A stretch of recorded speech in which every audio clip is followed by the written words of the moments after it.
jukut-jukut jararadi nuti dimaksud ku urang sueg jadi badur jadi cente jadi ramat-ramat segala rupa jararadi pare geh jararadi jagong jadi buah tangkal segala jararadi hasil tidak hujan fa akhrajna bihi min kulli tsamarat sokera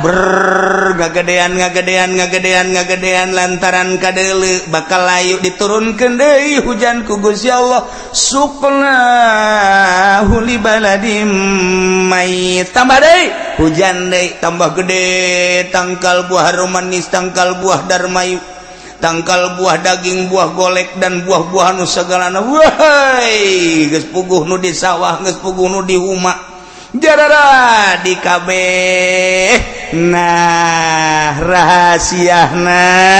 ieu hujan diturunkeun di daerah eta sehingga ngajadikeun kana tatangkalan ku sebab Allah memperhatikeun umatna deudeuh jeung nya cak Allah keuna dalalahar ngadahar pare sangu ngadahar jagong ngadahar dangder hui dan lain sebagainya di samping eta bubuahan urang kumaha deudeuhna jeung nya Allah ka Gusti urang kunaon urang buang ka warah jasa ayo pikir coba kurang aya hiji daerah teh aduh ieu mah daerah teh hese jasa cai disebutna ge ieu mah sawah tadah cai ieu mah taneuh tadah cai heseen lantaran eueuh kali eueuh jalan cai eueuh saluran nyana mah nungguan cai bae sedengkeun cai mah pan teu bisa diondang emang cai bisa di SMS jamal bisa ayo SMS kurang mal bisa aja hukum hage mah urusan Allah urang paling geus sakieu doang nya biasana bangsa berberan kitu teh geus aya hujan tapi ieu mah urusan Allah biasana mah Oktober November Desember Januari teh kan geus hujan ieu mah henteu labas ka ditu kunaon atuh Maret April Mei kunaon aya hujan urusan Allah kunaonnya bisa kos kitu hujan kok pindah sih ulah nanyakeun ka aing ka ditu tanyakeun ka Allah aing mah teu wau jeung Allah pantogeun hulu sia ku aing sia lain waukeun jeung Allah sia na meureunanan mantak patani teh riweuheun ieulah urusan soal hujan masyaallah lamun nyaritakeun tentang daerah-daerah anu biasa salalubur mah urang nyaritakeun di Lembang nyaritakeun di Garut Tasikmalaya Ciamis daerah subur nyaritakeun di daerah Bogor malah Bogor teh geus boga julukan kota rain eta teh kota hujan. Nah ieu kan geus biasa teu aneh deui ieu keur carita di daerah urang lamun urang deuleu ka Jawa Tengah ka ditu ka Salatiga ya Allah ya Rabbi pasawahan sakitu legana tapi pantai aya jalan cai tada hujan bahkan di deuleu ku urang taneuhna semu putih Yogyakarta ka ditu taneuhna teh semu aya lain pasir putih lempung cadas hese mah kos kitu mah asal geus garing-garingnyaan hese ngabelentang kumaha urang Jawa mah nu putih pantulan tina sawah eta sak urang Jawa nu putih aya aing putih deuleu saputihna urang Jawa teu percaya aing malah antulan tina taneuhna di jerona putih nah mantul ka luhur hideung kana beungeut lamun ngagambarkeun tanah di Jawa Barat mah hese nyaritakeunana ti mimiti Banjar Ciamis Tasikmalaya kemudian ka Garut ka belah dieu terus ka Bandung taneuh teh geus hese nyaritakeun kasuburanana di Bandung lewat ka dieu ka Cianjur ka ditu ka Sukabumi ka belah ditu Bogor geus lewat ka dieu Tangerang termasuk subur lain lalagaan Tangerang wah arajasa Serang sakitu mah rada lumayan Pandeglang Rangkas Betung ka itu kan lah urang nyaritakeun Jawa Barat mah pohara bae kasuburanana tapi lamun Jawa Tengah Jawa Timur eueuh nanaonan ngan boga otak Jawa Tengah jeung Jawa Timur teh untuk mengelola palawija taneuh nu kurang subur bagaimana supaya subur dikelolalah melalui otak sakolanya nah dikirim di Jawa Tengah. Masya Allah, jeruk di Jawa Tengah,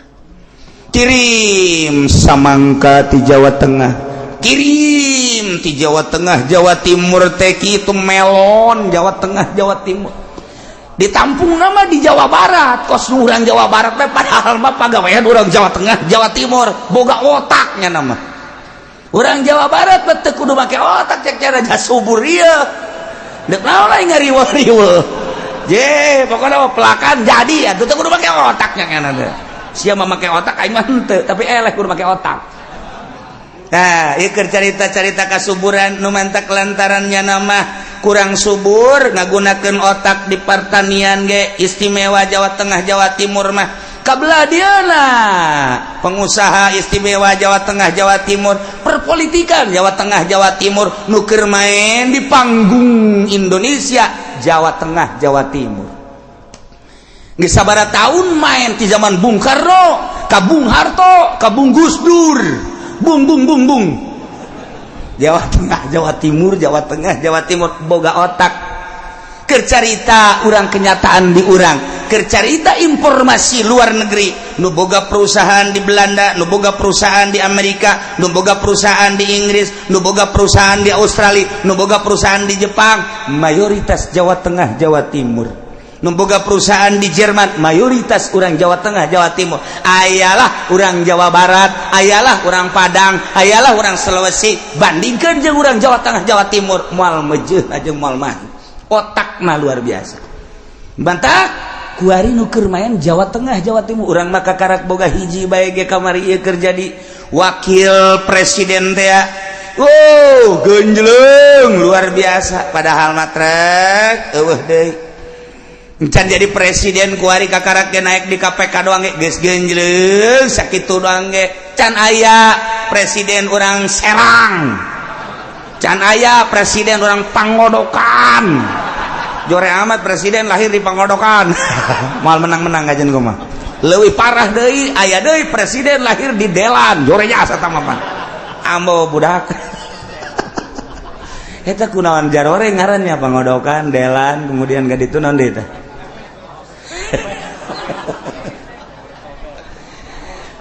Eta nu juara jasa mah Kobet. Keur carita kasuburan ya. Keur carita kasuburan geus ulah dicaritakeun Jawa Tengah Jawa Barat. Nu mantap. Terkenal jasa julukanana. Terkenal jasa di dejeun karikatur Jawa Barat di Belanda. Karikatur Jawa Barat di Belanda isin urang lamun neuleu. Karikaturna kumaha? Make samping si korodong nyana aju diu nu sabelah diangkat nu sabelah ditindihan sasimbut ngarokok.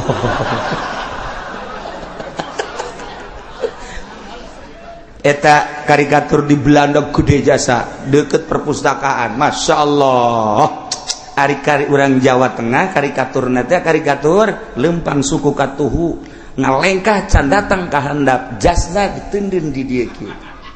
bari mureleng nya neuleukeun ka hareup. Eta teh kapan karikatur nu luar biasa berarti sangat penting. Jas ge geus teu dipake-pake acan pan aya jelema nu make jas sanajan hareudag ge dipake boloon teh mah. Nah ieu Jawa Tengah Jawa Timur nu mantak tetep bae moal meahi ka urang Jawa Tengah Jawa Timur. Otak sawah nu tandus teu bisa dipelakan pare diotakan kunyana melak naon ieu. Ayo anu hasilna dibawalah ka Jakarta. Urang Bandung mah heheotan di sana. Tuit. Sia kunaon heheotan? Nah tunduk naon deui? Lain itu pikiran sawah. Asal sawah mah asal ditancepkeun jadi teu kudu disurubuk-surubuk acan. Tanah kita tanah surga. Tongkat jadi tanaman. Masya Allah tina subur teu daek mikir eleh lah terus kurang Jawa Tengah Jawa Timur ku teu mikirna ieu sebab senang kos di Arab lantaran di Arab mah emas kabeh ieu dicekel jadi duit ieu dicekel jadi dirham ieu dicekel jadi real ieu dicekel jadi dolar minyak ambalaya teu malikir urang Arab kunaon teh senangna luar biasa. geus dina senang mah tilok berhasil. Nu mantak baheula di zaman urang dahar hese pake hese rentul nu jara di kiai sebab masyarakat. Daerah kiai teh Jakarta daerah kiai, Tangerang daerah kiai, Serang daerah kiai, Pandeglang megeus kobo lain daerah kiai deui tah mah pokona mah tah mah juragan kiai. Pandeglang mah geus kiai kabeh ka tukang-tukang becana kiai di Pandeglang mah. Nah, kuna teh masyarakat dahar hese, nginum hese, pake hese, geus eueuh deui pagawean wiridlah ka Gusti Allah ibadah, ngaji ibadah, ngaji wirid ibadah dan lain sebagainya. Diberelah subur pangrusakan. Geus teu pikiranna naon ku ari mah. Nu wirid, nu hudang ti peuting, anu geus eueuh bae geus. Wah, ambalaya. Eta ku sabab naon? Subur. Baheula mah nu mantak diangkat jara di kiai, jara di wali lantaran nyanana di masjid bae. Kunaon emang kiai di masjid bae? Ka ieu mah geuning naon jadang deur eueuh. Ku ari mah pan melang urang. Nu mantak teu betah kiai di masjid kunaon? Di imah aya kue, di imah aya sangu bandeng ambalaya. Berkat-berkat mulut ge teu kadahar eta. Segala daging hayam, daging macam-macam kue teh gitu, mobil can ka urusan baheula pan boro-boro mobil sapeda ge hese jasa mantak geus bae betahan keneh di masjid mending wiridan tah diangkatlah ku Allah jadi wali. Ku ari mana diangkat jadi wali? Tak ieu mah keur carita negara-negara nu subur mah teu kudu dicaritakeun daerah-daerah nu subur mah. Kangjeng Nabi nyontoan hiji daerah. Hei Ibnu Razin ulan pertanyaan maneh bahwa cek maneh kumaha si Allah eta nyieun deui makhluk sehingga hirup dihudangkeun ku Gusti Allah aju digiring asa teu kaharti cek maneh pernah henteu neuleuh hiji daerah anu tandus? Pernah. Diliwatan ku maneh? Pernah. Aju maneh sababaraha bulan sababaraha taun deui lewat kadinya? Pernah. Kumaha berubah tante? Berubah Gusti Rasul. Ai baheula mah tandus boro-boro aya tatangkalan hese jang nginum ge jang wudu ge. Aju menang saketean tahun setahun 2 tahun kula liwat subur loba tatangkalan caicur tuh maha kawasa Allah. Iyalah gambaran di akhirat. Cek Gusti Allah, Allah lah anu niupkeun angin sebagai pendahuluan pangbubunga hareupeun rahmat Allah yakni hujan. Ku Gusti Allah angin titah nyedot cai dibawa ka luhur kemudian geus jadi reueuk jeung mega di luhur hideung didoronglah ku angin sesuai jeung perintah aing. Cak Kangjeng Nabi sesuai jeung perintah Gusti Allah. Didinyalah di daerah-daerah anu tandus Allah ngahujanan suqnahu libaladim mayyitin. Saenggeusna turun hujan Gusti Allah maha kawasa fa anzalna bihil ma'a fa akhrajna bihi min kulli samarat. Daerah nu tandus ge nampung cai hujan kemudian jarara di tatangkalan boro-boro anu dipelak nu teu dipelak jadi kawasan teh Gusti Allah sangat kawasa. Cak Ibnu Razin umping ka Kangjeng Rasulullah ya Rasulullah naon Ibnu Razin Tuhan ngomong-ngomong jelema nu geus paeh dikubur haju engke kiamat. Sanggeus kiamat jelema dihudangkeun deui, sanggeus dihudangkeun deui aju digiring ka masak. Abdi mandek nanyakeun teh kumaha Gusti cara ngahudangkeunana jeung nyieun jelema nu geus paeh. Seri bae Kangjeng. Eta onam nu dikubur maka harti ya Rasulullah. Eta anu kamari teh eta model ku kapal brus bae. Ka laut kabeh pan eta teh jauh huluna di mana tulangna di mana dagingna di mana eta kan dihudangkeun deui. Anu dicaplok ku buaya, anu dilegleg ku maung, anu dicacag-cacag jelema teh waktu perang, anu dicacag-cacag di begal, dipiceun. Ieu suku nu sabelah ka anu suku nu sabelah ka anu ceulina di mana naonna di mana. Tah abdi mah ndek nanya teh ka Kangjeng teh katuan teh ieu teh kumaha cara ngahudangkeunana Gusti Allah ya hese eta mah kos kitu mah cak Gusti Allah nungguan Gusti Allah turun ayat jol malaikat Jibril macakeun ieu wa huwallazi yursilur riyaha busram baina yaday rahmatih wa huwa Gusti Allah teh anu niupkeun ngutus niupkeun ariaha kana sapirang-pirang angin sing hade angin teh loba ngaranna aya angin shimal angin kaler aya angin janub angin kidul aya 10 ngaran angin dina syara teh aya anu timbul na ti luhur aya anu timbul ti handap aya anu tina taneuh aya anu ti laut di laut ge di jero laut aya angin moal oyag-oyagan eta laut lamun di handap eueuh angin nu mantak nu jago mah para nahoda teh neuleuh angin teh lain di luhur tapi ka jero handap ka jero laut justru di jero laut teh aya angin nu mantak engke laut pasang ka luhur engke surut ka handap eta teh diangkatna ku angin aya angin anu timbul na ti tengah-tengah aya anu ti langit aya anu ti bumi aya anu ti gunung macem-macem geus puguh anu ti kaler nu ti kidul nu ti kulon ti wetan mah ieulah angin bahkan teu kabahas dina kitab aya angin anu sok kaluar di handap celeces eta nu leuwih bahaya mah sebenarnya komo keur ngaji mah haju tadi ngadahar uduk jeung endog geus eta mah angin racun tah mah aduh masya Allah macam-macam angin orang ya nu jelas saha eta nu niupkeun angin termasuk angin eta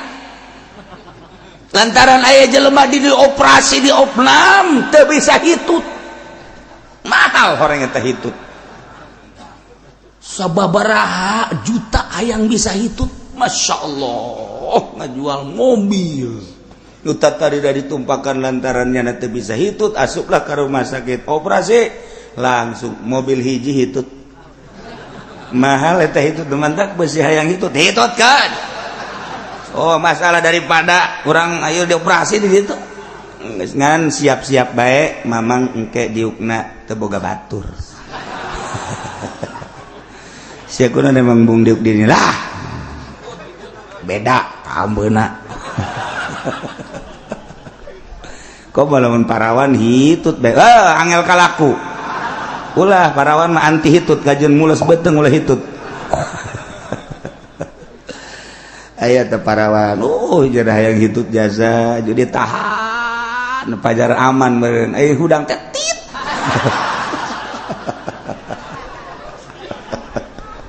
ya Allah Masya Allah Masya Allah Gusti Allah na iyalah angin nu niupkeun angin teh Gusti Allah mereka kekuatan terhadap angin ti kaler ngageleyeung ka kidul ti kidul ngageleyeung ka kaler ti wetan ngageleyeung ka kulon ti kulon ngageleyeung ka wetan ieu angin dibere kekuatan ku Gusti Allah teu kaharti lamun angin cuma sekedar angin kok dibere kekuatan ku Gusti Allah lantaran angin mah sapira angin horenganan angin teh eta teh aya wakil malaikat karubiyun anu ku Gusti Allah ditugaskeun jang ngajagaan khazanatil ardi was samawat urang sok hadiah ka malaikat karubiyun para ahli-ahli thariqah malantaran eta malaikat karubiyun teh tita ngajagaan khazinatil ard nu aya di bumi nu aya di langit termasuk ieu panon poe termasuk ieu angin jadi lamun angin teh centengna malaikat karubiyun maka ketika ku Gusti Allah diinstruksikeun malaikat bawa angin ti wetan ka kidul bawa angin ti kaler ka kidul bawa ti wetan ka kulon ti kulon ka wetan malaikatna centengna tah pamimpinna mun di SD mah KM na asal toel we malaikat Numantek Kangjeng Nabi Sulaiman teh waktu kedatanganku malaikat maut. Cek malaikat maut. Waalaikumsalam. Nuleukeun bae tah ka jelema ka tamu. Eta malaikat teh disuguhan cai teh daek nginum suguhan da naon dahareun teh daek nginum. Jeung nuleukeun bae ka tamu. Nuleukeun bae ka urang tamu di Kangjeng Nabi Sulaiman. Teu kebal malakal maut keluar pamit. Tamu nanya, "Tuan, aya teh saha?" tadi tamu emang kunaon leulekeun kula bae tuh mah tamu ieu rupa-rupa biasa henteu lain deui bangunan leulekeun teu kicep-kicep ka kula emang saha tamu malakal maut enteng biasa ngajawabna Kang Nabi Sulaiman enteng biasa ngajawab malakal maut tamu biasa sok nabu ka dieu ye malakal maut leulekeun ka kula bae kunaon emang itu lagu Kangjeng Nabi Sulaiman. Oh, malakal maut teh heraneun ka maneh. Kunaon emang? Lantaran geus dareukeut meureun.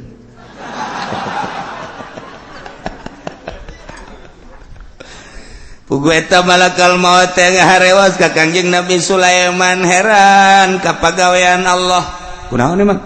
Lantaran jelema nu kula dideulekeun teh eta teh 5 menit deui bakal paengan paehna kudu di nagara Hindi di India sedangkeun kuari aya di dieu keneh ieu teh di Israel teu kaharti kula mah malakal maut ge teu kahartieun geus kajian ku kumaha ge tetep kula mandek ngajagaan bae di ditu sesuai jeung perintah Allah dekaharti malakal maut aya kula mandek ngajagoan ngadagoan di ditu be jadina tulisanana di ditu paehna kudu di negara Hindia di luhur batu geus we malakal maut ieu mah ngadagoan teu kaharti jelemana di Israel keneh nyana malakal maut geus cila bae di luhur batu di India ke bae nyana brak eta tamu teh ya Tuhan kula masieun jasa lantaran dideulekeun bae pangirimkeun angin bae jatuhan mah wawuh jeung angin pangkirimkeun bae kula maka India ke ka mana cenah coba eta tuh aya yang kitu mah langsung Kangjeng Nabi Sulaiman ya Karubiyun hei malaikat Karubiyun sebagai pewakil angin ya ka dieu ya coba pangmawakeun ieu ya coba ka India ya torojol we angin datang ka dinya lep dibawa ku angin siot datang ka India pas di batu tadi tek nah ini dia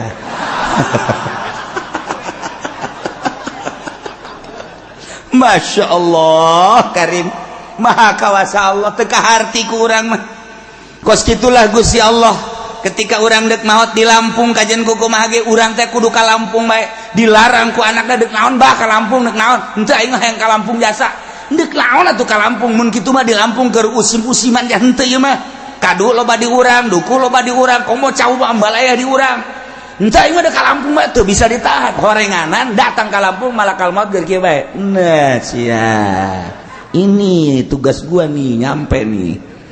tuh Maha kawasa Allah mantap kula sieun sieun aing cenah di Mekah sieun di kapalna besi paeh aju di ditu di Mekah pas sedak-sedak moal aing moal ka Mekah lah sieun jakna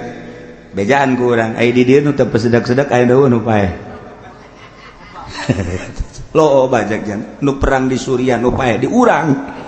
ge di Irak keur campuh perang nu perang teu paeh kunaon di Pasir Gadung modar Maha kawasa Allah iya tuh urusan paeh mah lain ku perang lain ku kalaparan lain ku penyakit ajal idza jaa ajaluhum la yastakhiruna sa'ata wa la yastaqdim iyalah diondang ku Kangjeng Nabi Sulaiman angin bisa ku Kangjeng Nabi Sulaiman angin mantak urang ge kuari namun urang kataekan asal urang daek bae aya rumusna iya baca tidinya engke bakal datang malaikat Karubiyun ima langsung nanya wa ima isyarah wa ima geus bae urang bebeja engke beres zaman baheula mah pan kos kitu jelema nang ningong sapeuting aya 7 panggung masyarakat kagarieunan bebeja ka kiai lah teh terserah kiai bae cek nya mah aing pangeran meureun negeri kumahageun mah ieu garieung jasa guys pada isya kiai asup ka masjid baca ayatna meuli bejakeun ku aing ayatna besi ku diwirid kaluar engke malaikat Karubiyun aya naon manggil-manggil kula payahna angin sapu ta angin bereskeun 7 panggung bereskeun be aku angin loba kajadian ta kos kitu masyaallah nurut angin kawali Allah mah ngan teu meunang sambaran mendingan nyanggakeun sadaya-daya bae ka Gusti Allah lantaran eta cerik na bage mundi ijabah doa kos kitu walimah teu mah sabulan 2 bulan yang cerikan di ijabah doa isin ka Gusti urang mah pun mundi ijabah doa tuh atuh mah sia teh jauh ka aing aing wali aing teh wali diomong-omong wa huwallazi yursilur riyah Gusti Allah teh eta zat anu ngutus anu niupkeun kana pirang-pirang angin lantaran geus aya wawakil-wawakilna berbagai malaikat tinggal ditoel bae deuk dikamanakeun arahna ieu angin teh dijelaskeun di dieu horenganan angin busrom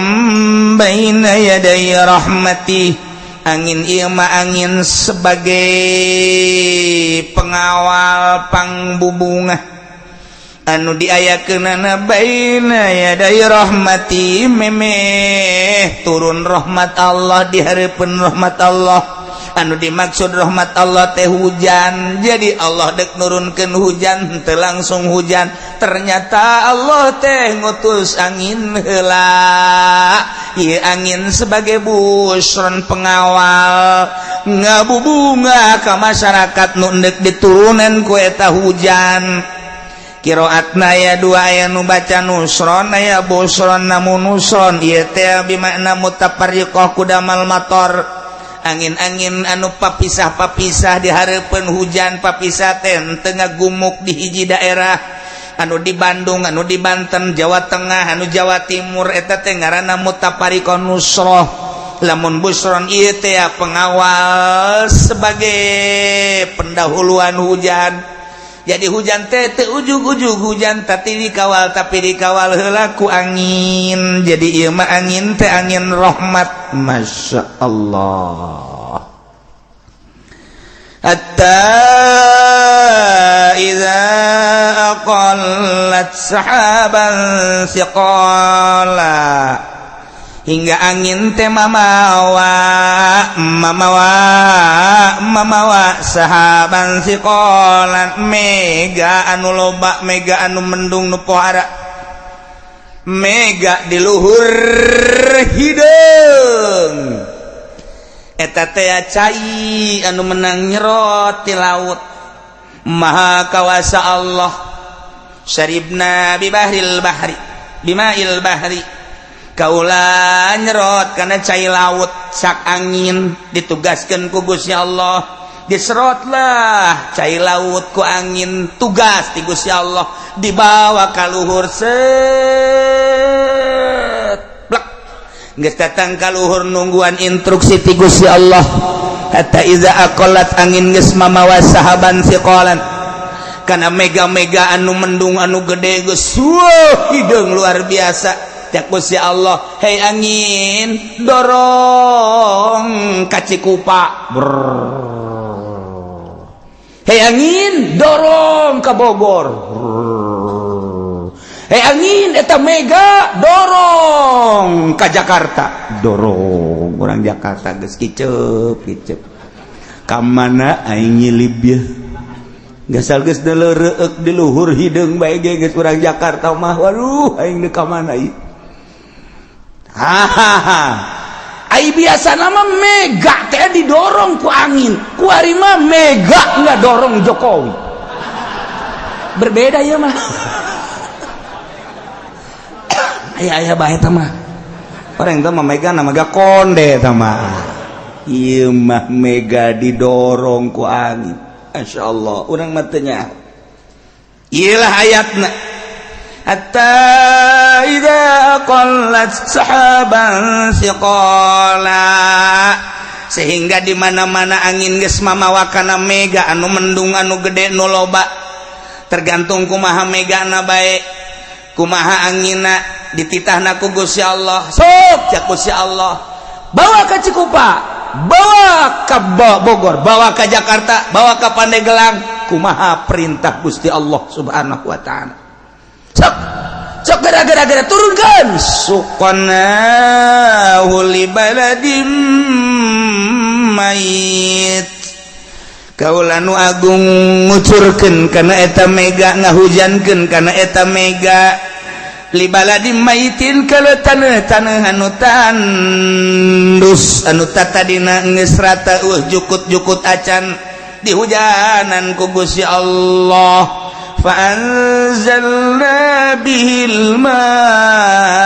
maka kaula nurunkeun ka eta nagara kana cai hujan terus bae turun wer hasil tina hujan fa akhrajna bihi min kulli samarat maka hasil tina hujan sapoe dua poe ieu karim mulai jarara di min kulli samarat jukut-jukut jarara dinuti dimaksud ku urang sueg jadi badur jadi cente jadi ramat-ramat segala rupa jarara di pare geh jarara di jagong jadi buah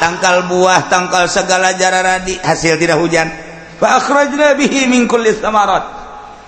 sokera ngagedean lantaran kadeuleu bakal layu diturunkeun deui hujan ku Gusti Allah suqnahu li baladim mayit tambah deui hujan deui tambah gede tangkal buah romanis tangkal buah darmayu tangkal buah daging buah golek dan buah-buahan nu sagalana wahai geus puguh nu di sawah geus puguh nu di huma jarara di kabeh nah rahasiana ieu hujan diturunkeun di daerah eta sehingga ngajadikeun kana tatangkalan ku sebab Allah memperhatikeun umatna deudeuh jeung nya acak Allah keuna dalalahar ngadahar pare sangu ngadahar jagong ngadahar dangder hui dan lain sebagainya di samping eta bubuahan urang kumaha deudeuhna jeung nya Allah ka Gusti urang kunaon urang buang ka warah jasa ayo pikir coba urang aya hiji daerah teh aduh ieu mah daerah teh hese jasa cai disebutna ge ieu mah sawah tadah cai ieu mah taneuh tadah cai hesen lantaran eueuh kali eueuh jalan cai eueuh saluran nyana mah nungguan cai bae sedengkeun cai mah pan teu bisa diondang emang cai bisa di SMS jamal bisa ayo SMS kurang mal bisa aja hukum ge mah urusan Allah urang paling geus kieu doang ja biasana bangsa berberan kitu teh geus aya hujan tapi ieu mah urusan Allah biasana mah Oktober November Desember Januari teh kan geus hujan ieu mah henteu labas ka ditu kunaon atuh Maret April Mei kunaon aya hujan urusan Allah kunaonnya bisa kos kitu hujan kok pindah sih ulah nanyakeun ka aing ka ditu tanyakeun ka Allah aing mah teu wau jeung Allah kapantogeun hulu sia ku aing sia lain waukeun jeung Allah sia nameureunana mantak patani teh riweuheun ieulah urusan soal hujan masyaallah minta dibacakeun Fatihah parantos pupus Kiai Haji Ahmad Ghazali Serdang bin Haji Abdul Hamid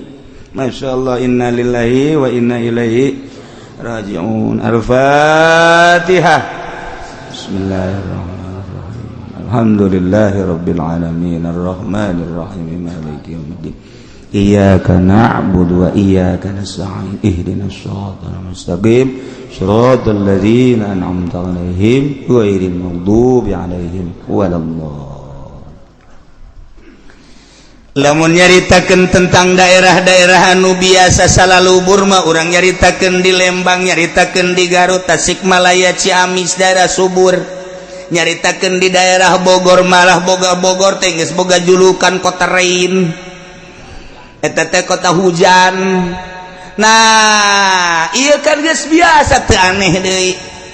kuari mah urang deuleu di daerah Serang belah kulon jalan cai eueuh sawah Batela itu keneh Pandeglang kabelah ditu pegunungan jalan cai di mana aya teu aya sawah mah tapi araraya laleutik urang mun nyaritakeun boga sawah sabaraha aya meureun 30 kotak mah di mana di Pandeglang ulah kaget bu cek urang 30 kotak kamu tambah sugih jasa can puguh 30 kotak barang di dalam kotakan sameter persegi letik kotakan orang nyaritakeun di Karawang mah boga 30 kotak beuh lain lalagaan ngomong orang mana ya orang Karawang boga cenah 30 kotak mah geus pahara tah wara geus tah lumayan geus sakotakna 1000 bae kali 30 kan berarti kan luas 30.000 3 hektar tapi lamun urang pandai gelang ngomong ulah alhamdulillah cenah boga sawah sabaraha 30 kotak ambo ulah ka ambo ulah ka heulana deuleuh lah ka ditu barang di deuleuh ya Karim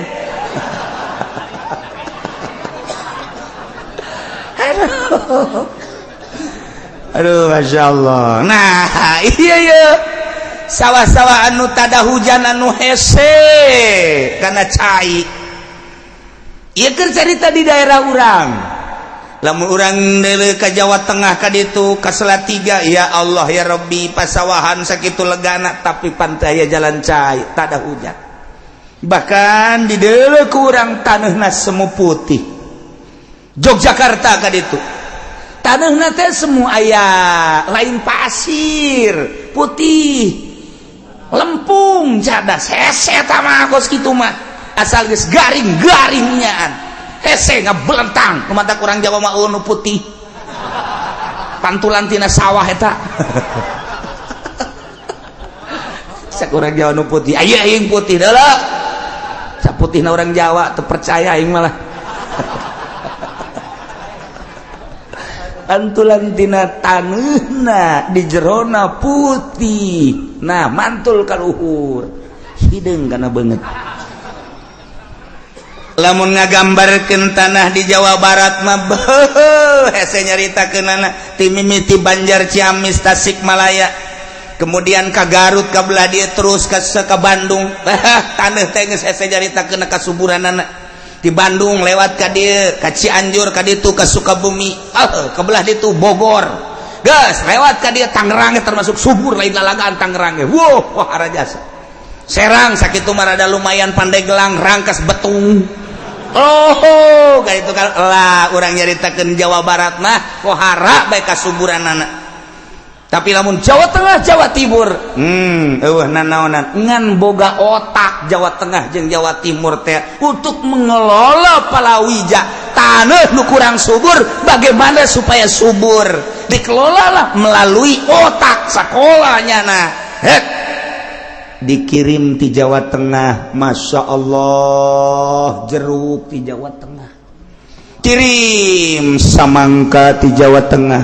kirim di Jawa Tengah Jawa Timur teh kitu melon Jawa Tengah Jawa Timur ditampung nama di Jawa Barat kos urang Jawa Barat teh padahal mah pagawean urang Jawa Tengah Jawa Timur boga otaknya nama urang Jawa Barat teh kudu make otak cek cara subur ieu dek naon lain ngariweuh-riweuh je pokoknya pelakan jadi ya tuh kudu make otaknya kana teh sia mah make otak aing mah henteu tapi eleh kudu make otak nah ieu keur carita-carita kasuburan nu mantak lantarannya nama kurang subur ngagunakeun otak di pertanian ge istimewa Jawa Tengah Jawa Timur mah kabelah dieuna pengusaha istimewa Jawa Tengah Jawa Timur perpolitikan Jawa Tengah Jawa Timur nu keur main di panggung Indonesia Jawa Tengah Jawa Timur geus sabaraha taun main ti zaman Bung Karno ka Bung Harto ka Bung Gus Dur bung Jawa Tengah Jawa Timur Jawa Tengah Jawa Timur boga otak keur carita urang kenyataan di urang keur carita informasi luar negeri nu boga perusahaan di Belanda nu boga perusahaan di Amerika nu boga perusahaan di Inggris nu boga perusahaan di Australia nu boga perusahaan di Jepang mayoritas Jawa Tengah Jawa Timur nu boga perusahaan di Jerman mayoritas urang Jawa Tengah Jawa Timur ayalah urang Jawa Barat ayalah urang Padang ayalah urang Sulawesi bandingkeun jeung urang Jawa Tengah Jawa Timur moal meujeun aja moal mah otakna luar biasa bantak kuari nu keur main Jawa Tengah Jawa Timur urang mah kakarak boga hiji bae ge kamari ieu keur jadi wakil presiden teh genjleung luar biasa padahal matrek eueuh deui encan jadi presiden kuari kakarak ge naik di KPK doang ge geus genjleung sakitu doang ge can aya presiden urang Serang can aya presiden orang Pangodokan jore amat presiden lahir di Pangodokan mal menang-menang gajen gua mah leuwih parah deui aya deui presiden lahir di Delan jore asa tamah mah ambo budak eta kunaon jarore ngarannya Pangodokan Delan kemudian ka ditu naon deui teh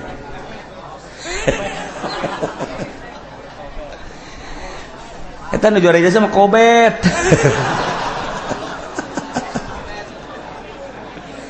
keur carita kasuburan ya keur carita kasuburan geus ulah dicaritakeun Jawa Tengah Jawa Barat nu mantap terkenal jasa julukanana terkenal jasa di dejeun karikatur Jawa Barat di Belanda karikatur Jawa Barat di Belanda isin urang lamun neuleu karikaturna kumaha make samping si korodong nyana aju diu nusa belah diangkat nusa belah ditindihan sasimbut ngarokok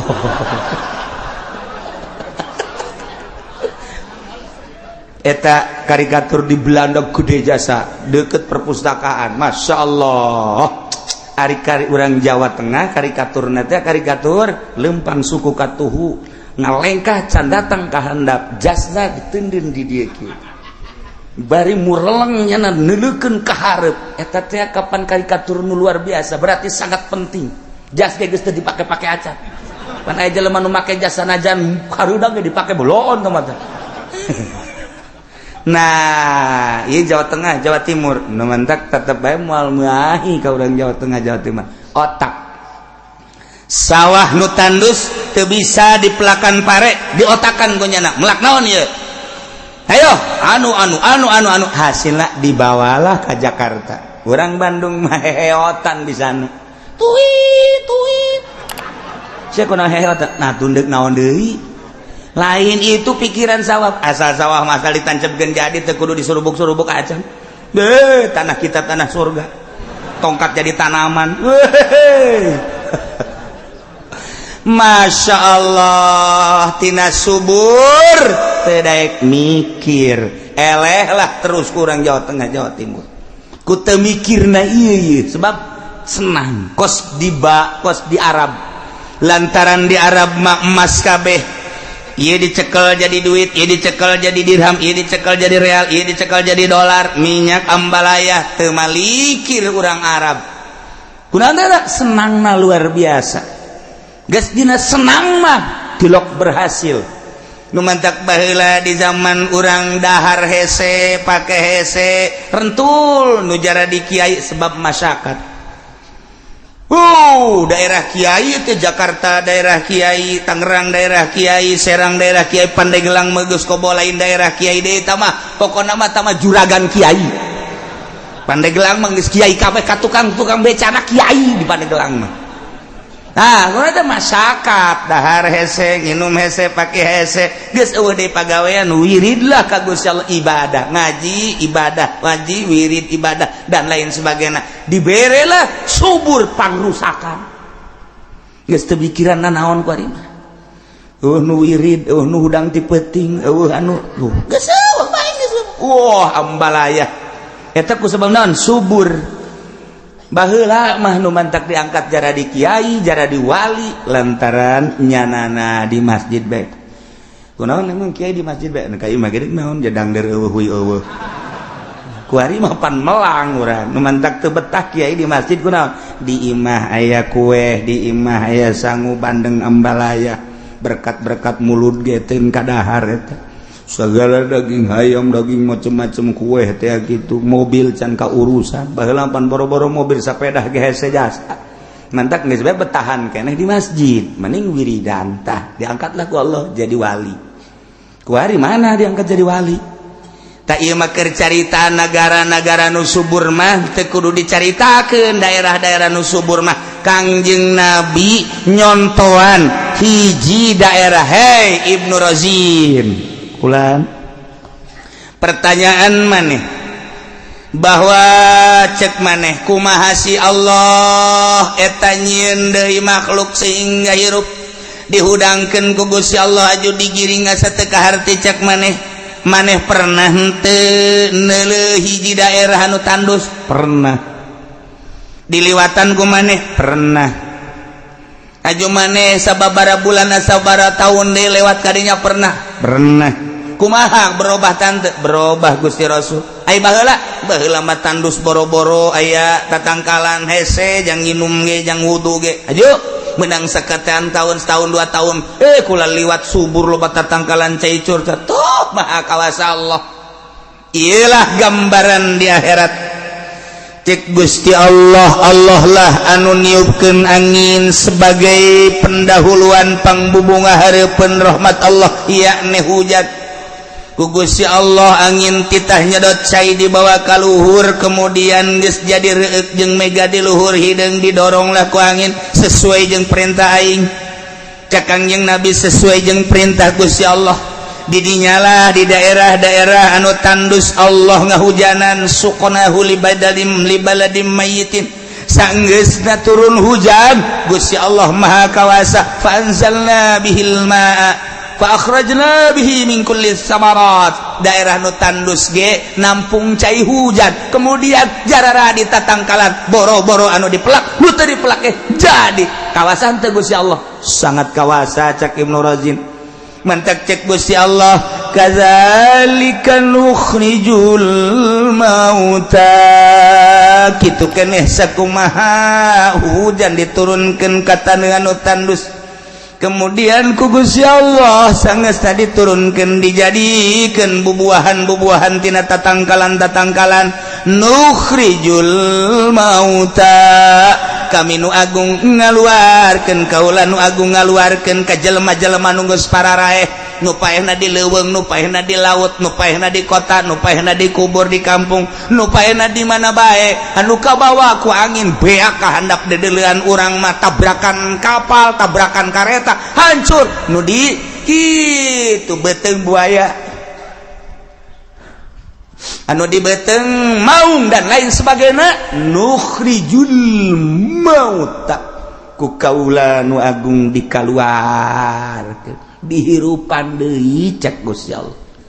cek Ibnu Razin carana kumaha Gusti ieu teh sanggeusna kiamat Gusti Allah teh nurunkeun hujan salila 40 peuting Allah teh nurunkeun hujan heula breg ternyata horenganan hujan lain sahujan-hujana horenganan maul hayat bentuk rakos cai mani tidinya pansakal ardu barelah kuburan geus eueuh laut tarita zaman engke mah eueuh gunung rata sanggeusna ku Gusti Allah di hujanan maul hayat bentukna kos cai mani tidinya lah bakal bareula sanggeusna bareula arasuk deui ka tulang-tulang nu aya di kuburan-kuburan nu aya di mana-mana tidinya langsung malaletek sakumaha kos toge culcal anu tatadina acak-acakan nu sukuna di masyrik anu suku sabelahna di maghrib ku Gusti Allah maha kawasa sanggeusna diturunan hujan teh dihijikeun deui kadinya blek nah hiji deui atuh tadinya dibeuleum cara Buddha cara Hindu geus ajur didinya dihijikeun deui ku Gusti Allah plek cal eueuh nu katinggaleun kabeh nu paeh biasa dikubur anu paeh di beuteung buaya nu paeh di beuteung maung anu paeh dicacak jeung jadi kitu lebu kabeh ngahiji brek ieulah gambaranana bahwa Allah nurunkeun hujan ka taneuh anu tandus eta mah pantaneuh mah eueuh nanaonan tatadina setelah diturunkeun ku jararadi bahkan buahan ieu mah komo tatadina urang geus diayakeun jadi jasad kemudian dihirup deui leuwih gampang tibatan hujan turun ka taneuh anu tandus eueuh nanaonan ku jadi kadzalika nukhrijul mauta kitulah Gusti Allah ngaluar-luarkeun jelema anu pararaeh barang culcel hararudang kabeh wabeh ngagro kumaha ngagrona mambasana mimar qadina woi sanu ngahudangkeun urang ti kuburan sahanya nadahum Gusti Allah nyeluk qalu kabehan ngadarengikeun sanggeusna ngomong mambasana mimbar qadina ai prakaya suara hadza ma wa'adar rahman wa sadaqal mursalun. Kurang surat Yasin dibaca ngan kulantaran teu nyaho dibaca bae kurang. Horenganan eta teh engke bakal dipraktekeunana ketika urang hudang ti kuburan rata kuburan teh kabeh ngaromong membasana mimbar qadina saha nu ngahudangkeun urang ti kubur aya suara engke teu puguh di mana-manana urang ngadenge hadza ilah hararudang ieu hadza ilah hararudang ieu ilah nu dijanjikeun ku pangeran ma wa'adar rahman yo wa sadaqal mursalun nu baheula nyaritakeun bakal aya alam mahsyar ieu kuari bener para rasul tinggal urang anu yakin iman ka Allah iman ka Rasulullah sumuhun na'am ya Allah na'am ya Allah na'am ya Allah kabeh ngaromong muhun Gusti tinggal si Ahok culak cileuk si Ahok, Bill Clinton, George Bush bangsa culak cileuk wadinya kapir-kapir si Tegwan culak cileuk kabeh si siang-siang maling seng kabeh culak cileuk urang mana am Gusti sumuhun abdi iman ka Gusti sok dibaca ayat ieu teh ku abdi iraha aing ngariung tapi abdi sok marah mun haju teu menang berkat nah ieu dipraktekkeun hadza ma wa'adar rahman wa sadaqal mursal. Ieu teh lamun cek ahli bilagah mah termasuk kana tasbih ngan ieu teh tasbihna tasbih tamsiliyah panjang dongengna urang mun nyaritakeun tasbih lantaran tasbih aya tasbih mursal aya tasbih mujmal aya tasbih mursal mujmal aya tasbih balik aya tasbih tamsiliyah lu teu mondok moal nyaho cak aing moal ja aing ge nu ngaji hese mantak santri haju parohoan deh asal ngadenge bojah heueuh poho ieulah nu kos kieu ngaranna tasbih tamsiliyah sok bisa dijadikeun pribahasa tasbih tamsiliyah mah lamun di alfiah mah sok aya tah nyaritakeun anu kaduhung teh anu kaduhung baheula henteu bebeneran kok kuari jadi kaduhung baheula keur mondok aing henteu nyaan kuari dijadikeun ustad ka dieu hese ka ditu hese kaduhung makan tilok teh heula panderi kecuali tukang beca mah kaduhung teh heula can kaharti kan terus yang kaharti di mana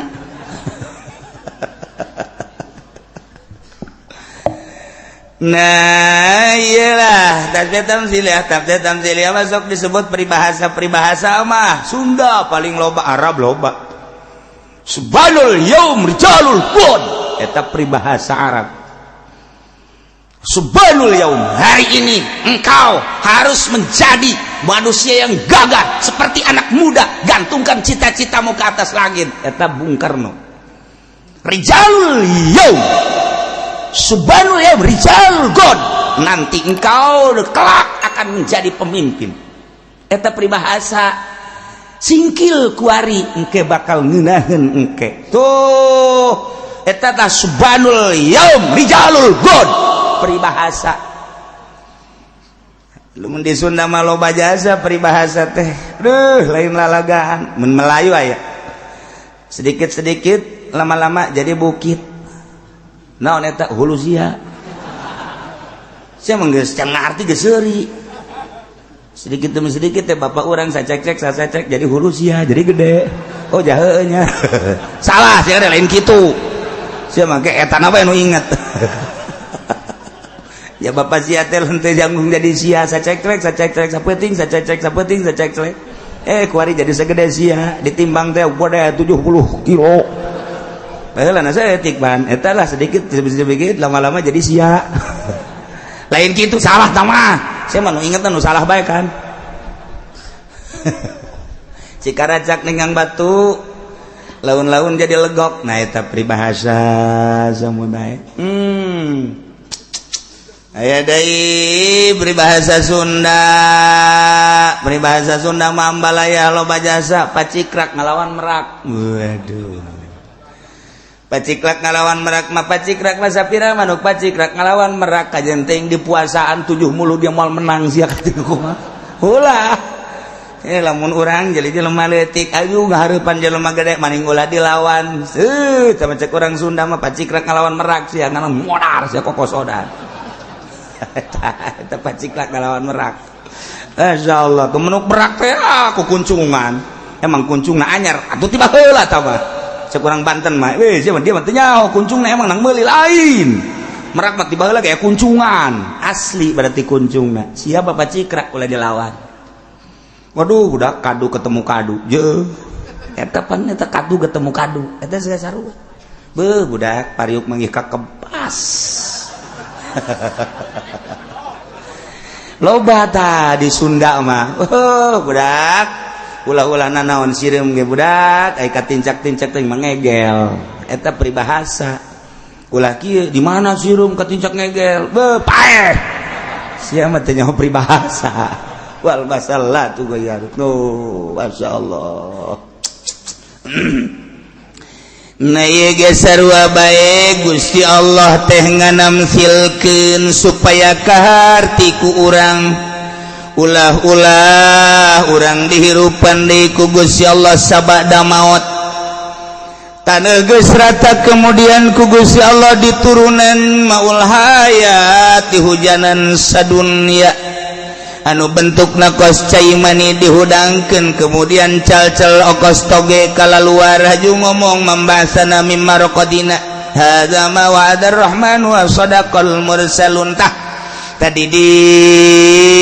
tamsilkeun ku Gusti Allah sakumaha kaula nu agung teh ngahirupkeun bumi anu tandus sabada katanduna satadunda katandusanana sabara taun mah haju ku kaula diturunan cai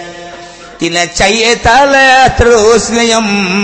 haju jararadi bubuahan berbagai bubuahan bisa dinikmati teh bubuahan teh nah kadzalika nukhrijul mauta kitu keneh kaula ge bakal ngahudang-hudangkeun jelema anu geus parareh minal ardi ti kuburan masing-masing ku kaula wa nafsu wa man amrana ba'suhum dihudangkeun deui ian dihirupkeun fil yaumil akhir engke di akhir eta teh kakawasan kawasan kaula ngahudangkeun jelema nu tatadina geus aya haju paeh haju dihudangkeun deui dihirupkeun deui leuwih gampang tibatan ngajadikeun kajadian nu tatadina sama sakali sakumaha kawasa kaula ngajadikeun jajadian nu diturunan hujan jadi kawasa kula ngahudangkeun manusia jelema-jelema nu geus parareh dihudangkeun leutik ka makos kitu mah masyaallah. Kekawasan Gusti Allah tentang pembuatan manusia teh kurang geus kanyahoan Kangjeng Nabi Adam bapa emak Kangjeng Nabi Isa mah aya emak bapa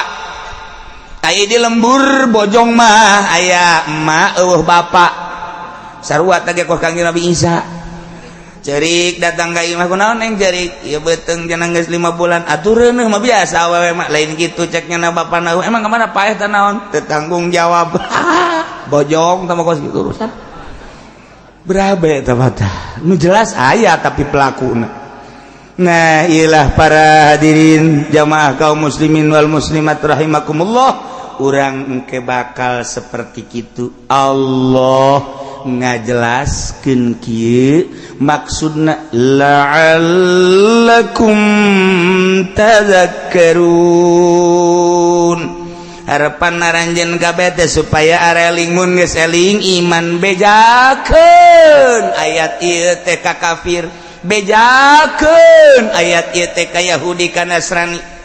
nu mantak dakwah mah lain cara urang di majelis taklim lain dakwah di masjid lain dakwah di kalangan mukminin mukminat tama dakwah teh hanya untuk memperkuat keimananana doang bahkan lamun motifna teu beres mah lain dakwah tamangan sakadar hiburan dakwah mah tuh Nasrani di gereja dakwah cara Syekh Sikti dakwah teh di gereja.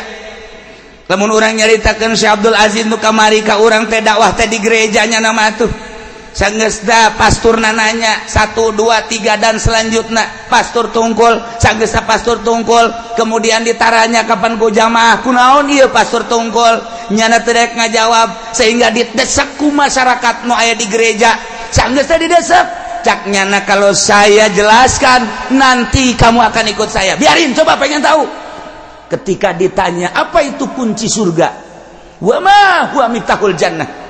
ditanya ku Syekh Ajid, begitu ditanya miftahul jannah timimiti Zabur, datang ke Injil, Taurat, Injil, Quran, miftahul jannah la ilaha illallah. Mantak lu urang ge osok miftahul jannah la ilaha illallah. Ondo teman salat henteu teman bang teman kipu doli teman gos kitu mah. Ya Allah ya Rabbi, nyanya ho miftahul jannah la ilaha illallah. Coba gali ta la ilaha illallah. Iya mah pakai nong nang ning nong. Miftahul jannah, hasil miftahul jannah la ilaha illallah Muhammadur Rasulullah kabeli apaan sa belon teh juga. Tah mah kunci sorga, udah sok ningong-ningong. Kabeli kunci mobil gua. Nah, eta pastur langsung ngucapkeun mulai dari Zabur pasturna pernah baca Zabur, pastur pernah baca Taurat, pastur pernah baca Injil, pastur pernah baca Quran.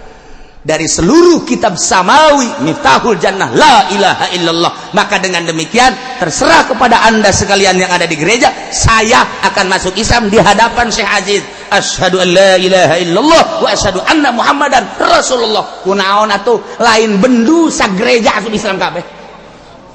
Hidayah lain lalagan. Eta Syekh Aziz nu di urang teh lain lalagan lain jelema leutik. Asup Islam kabeh. Syekh Aziz kaget. Engke kumaha lamun dipertanyakeun. Mentak kala luar kabeh geus jadi muslim muslimah. Terus jana diondang arasup Islam. Nya mun lain pangkat wali ieu mah keur cerita somprana moal bisa. Tah kabelah dieuna cek nyana tetap anda silakan masuk Islam, tapi karena pemerintah sangat mencurigai dan memata-matai, ketika keluar salim tetap dipakai. Di Amerika keluar tetap dipakai, ka jero dibuka salat. Iyalah berjuang Syekh Aziz lain letik-letik jelma. Nah, iyalah kadzalika nukhrijul mauta la'allakum dakwahkeun coba di gereja, dakwahkeun coba di kuil, dakwahkeun coba di kelenteng, dakwahkeun coba di kalangan-kalangan Yahudi jeung Nasrani. Ieu karak dakwahnya ngan nu dakwah model kitu geus kudu pasagi. Ulah pudoli mah ulah kapun. Geus maningan ka Cisupa bae, ka Cikopa, ka Cisoka eta bae lah paling jauh Cisauk lah. Geus. Geus khawatir jangan lamun dibawa ka kelenteng khawatir. Kebalik lain mau berkat naon hinyoh deui. Aduh masyaallah. Jadi geus kudu kelas. Nu mantak ketika Gus Dur baheula masuk gereja, wah dikapir-kapir ku kabehan. Sekula kok kitu amat sih tejauhan sejarah para aulia Allah baheula. Gus Dur mah dakwah teh di gereja, Gus Dur masuk kelenteng, Gus Dur masuk. Ih, atuh geus teu roba-roba, cai laut dikamamatakeun ge asin bae. Campurkeun jeung cai darat, moal ngahiji, cai laut bae. Emas tetep bae emas. Emang roba atuh henteu sakali mas tolong. Iya tetap lamun geus teu robah kitu silakeun. Namun baheula Gus Dur wow dikapirkeun dianukeun tenang bae. Nyanana bendo atuh henteu sebab nyana geus nyahun ka Allah. Cuman sia disegerikeun ku Gus Dur geus nyahun ka Allah, ngan aing deuk nuduh-nuduh sia. Buktina nu zarah sapoe teu kurang ti 10.000 sanunita. Dina kitab Maimuniyah dijelaskan tanda seorang diangkat jadi solihin atau jadi wali setelah maut jelema zararah kadinya tanpa dititah. Eta ciri. Di kitab Maimuniyah geus anu nitahan atuh zarah dari ka paharto mah dititahan ge urang embung. Ye kiaina nu dititahan Kiai Golkar ya, dibere minyak, dibere kecap, dibere duit atau dicokot. Zarahna kan datang ke hadap doa, ngonyeng balik. isukna tahun isuk tadi bere tuh teh jarahnya nage teh kiai boloon deh sarua datang ka kuari geus dipersiapkeun pertokoan dan lainnya aya nu hayang jaran teu ketika datang ka ditu sekedar hayang nyaho doang anu maksud zaraman teh saha nu ngahalangan Gusti Allah apa emang Soeharto jore wallahu alam ieu mah teu nyaritakeun jore jeung bagus ngan nu dicaritakeun bahwa zarah teh ieu nang Allah dititakan ge ibu mah embung bae teu daek mah teu daek bae ka jeung kumaha ge nah dakwahkeun mantak urang mah sebagai rakyat hayu bae kiai nu deuk dakwah di anu kajen ulah sok haju sompral ngomong segala kafir segala ulah antepkeun bae engke ge kadeuleu manfaatna di akhir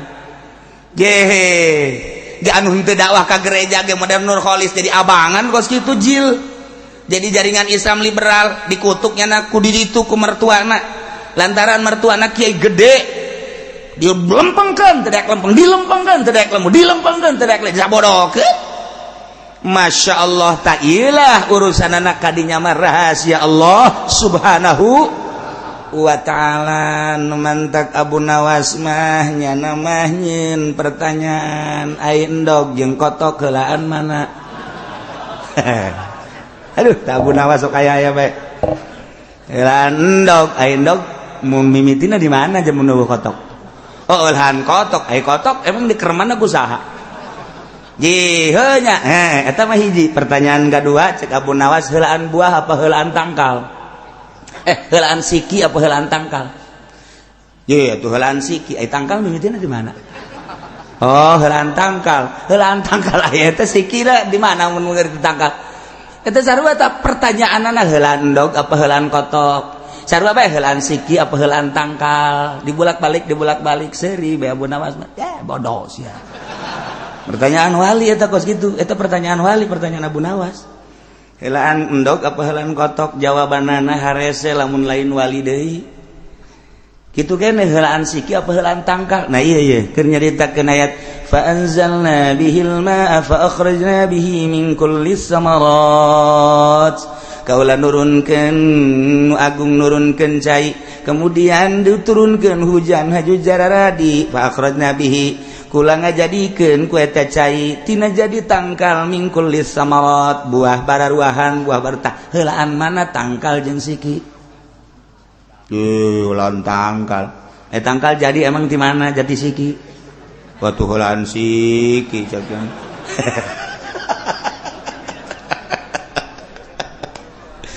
tuh moal kapanggih lantaran eta mah ka Siti Jenar Siti Jenar teh apa diundang ku wali sanga anu dititah ngundangna 5 wali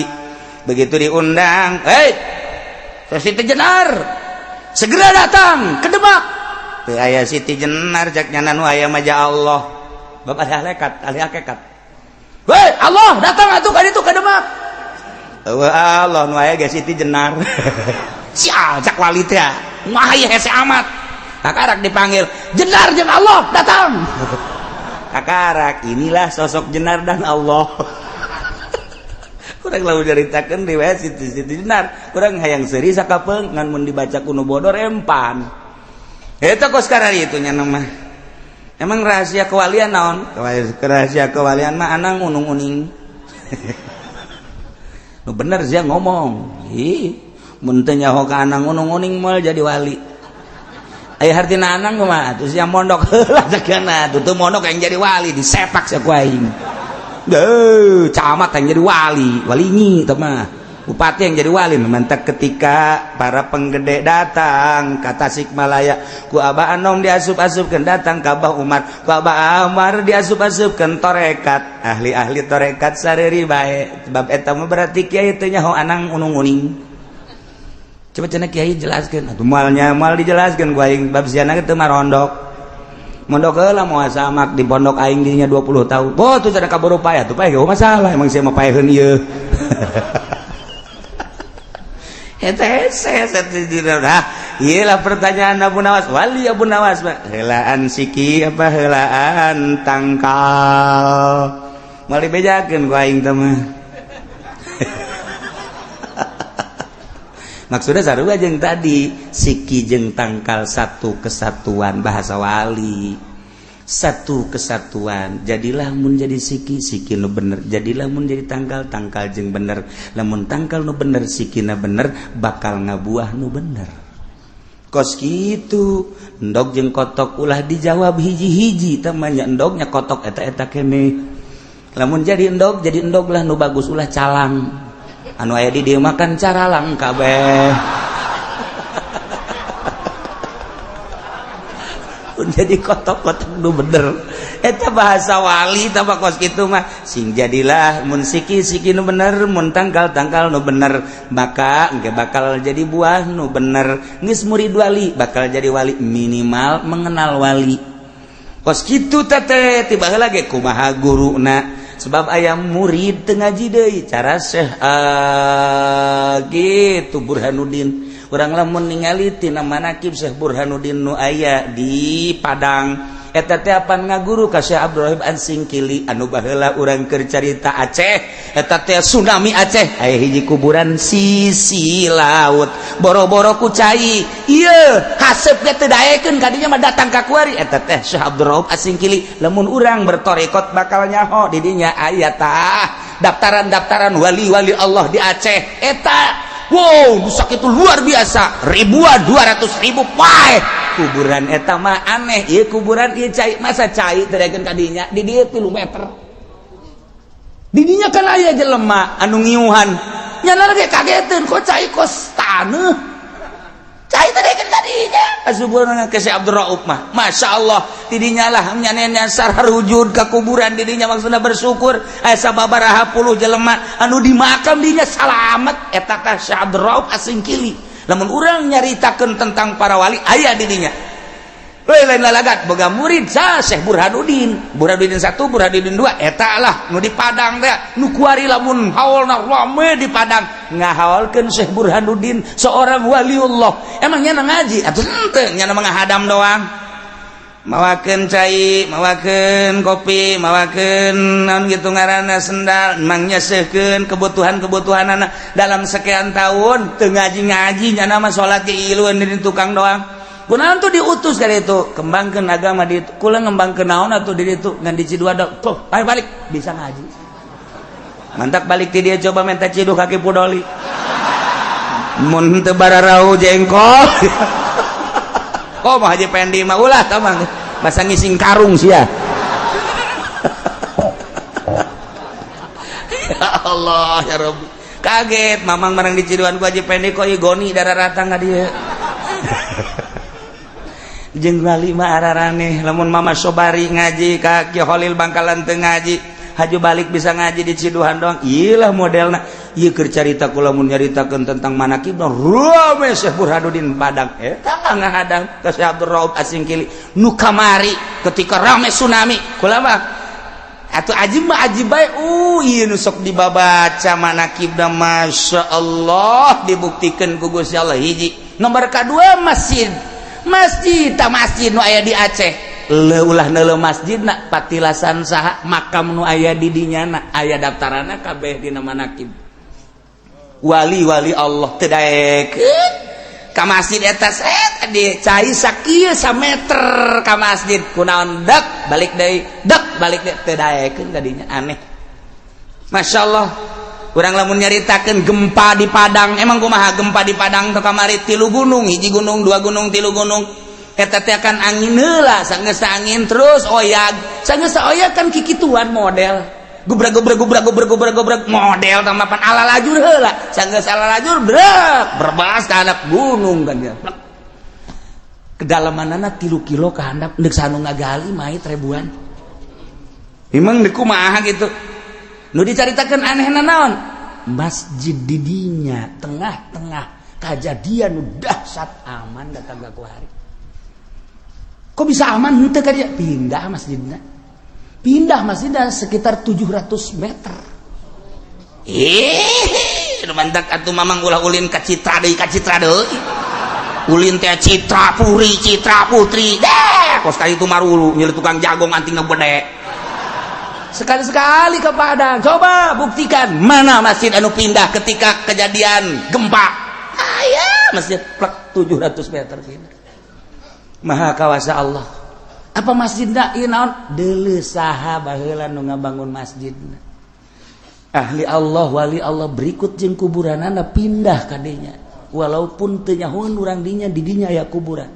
pan teu maot wali mah hudang rohna ngobrol jeung wali deui oh kulalah pindah bae jeung masjid-masjid ajak wali oh pindah oh ternyata teh ya besi kabudu ka ditu kena gempa lah kula geus di dieu bae ngan ulah beja-bejanya bawa kula pindah ngobrol nyana kos urang bae kieu coba aya keneh di gudang garap waduh manya wali nanyakeun rokok Sebentar kula kaget lamun aya hiji wali dara ka kuburan kos ngobrol ulah kaget nyana geus susu ulah dituturkeun nyana bae bahasana ge jalain jara bahasa urang kok damang oh kumaha itu muhun tas di mana ya mang tas ondangan manya wali ondangan ya tuh kali itu naik organ tunggal burung tahu bang karung kos gitu mah iya keur carita auli Allah batur teu nyahoeun ayalah wali nu nyahoeun indah tanyakeun coba ke ka urang Padang masjid mana tah ketika gempa nu pindah jeung kuburan-kuburan ngan teu meunang dicaritakeun kuburan nu ditukangkeun mimbar wali Allah ketika dek dibangun ku salah seorang wali ulah cek nyana geus teu kudu titah ka ditu bae sebab eta murid termasuk murid Syekh Abdul Rauf Asingkili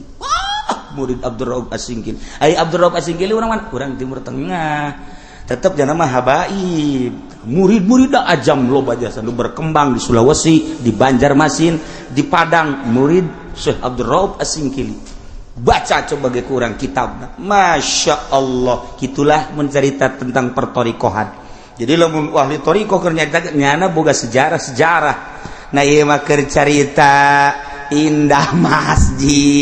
masjid kitu Baitur Rahman eta kitu naon Aceh aman Syekh Abdul Rauf nasugan tersentuh ku cai henteu maha kawasa Allah ijang tanda bahwa ahli-ahli Allah teu maot dijagaan ku Syekh Abdul Rauf aya anu nyahoeun wali Allah Syekh Abdul Raufna hudang cai tadi tuh geus saputer eta doang cai 3 meter ka luhur jajanna mah pan handa di sisi jasa pantai sugan ku henteu beres tsunami Syekh Abdul Rauf leungit deui kitu kene Syekh Burhanuddin dan lain-lain sebagainya ulah kaget atuh masjid loba nu aman di Padang salah satu masjid waliullah pindah 700 meter urang mah tilok dibaca nu kos gararituna dianggap hayalan maju teu dipuat-puat di koran ge besi engke kafir tersentuh kan gitu di urang mah aya unsur-unsur bae aya unsur-unsur bae nyaritakeun Syekh Abdul Rauf makamna henteu kena ge dibahas anul sebab di urang mah henteu murni Islamna haju nu ngaberitakeun anak kapan eta teh Kristen mah lo di Kompas Kristen di Merdeka Kristen mayoritasna ieu teh Kristen mentak berita-berita nu kos itu diabai-abaikeun ku nyana berita-berita keanehan nu karomah maunah kecuali maonah eta na yela dawakeun kadzalika nukhrijul mauta la'allakum